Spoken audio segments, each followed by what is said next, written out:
नाम प्रेमानंद महापात्र घर एरताल पंचायत ग्राम एरताल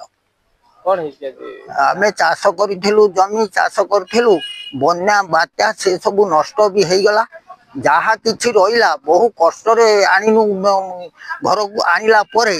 ताकू एठी सरकार खेलिला भलिया दर कर प्रथम आम शुणा पाइलु 3100 टंका दब बोली पुणी तापर कटकणा कर दउछ 800 टंका बोनस 2300 यार माने कोन चाषी सहित कोन खेलुची ना कोन चाषी कष्ट करके बहु कष्ट की धान आमदानी कले खेलिला भलिया कथा कहूँ आगे मिलर सहित शासन थी मिलर सहित चुक्तिनामा करूँ आगे मिलर को जे पैसा दब सहित चुक्तिनामा है नहीं आमको एने भुआ बुलेबार लगी चाषी की भुआ बुलाऊ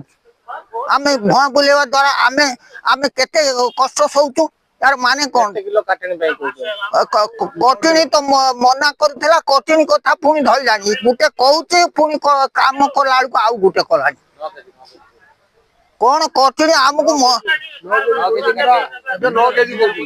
मिलर कहूँ 9 केजी किंतु आमे मना करथिले न कठिनी कठिनी छातिनी नाही ये सब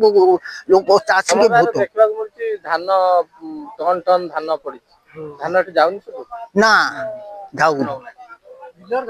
मिलर तो नौनी मिलर सहित तो चुक्तिनामा करना सरकार सरकार तुरंत धान उठातु मिलर सहित चुक्ति करके जो दर निर्धार्य कर दर अनुसार नहीं मिलर सहित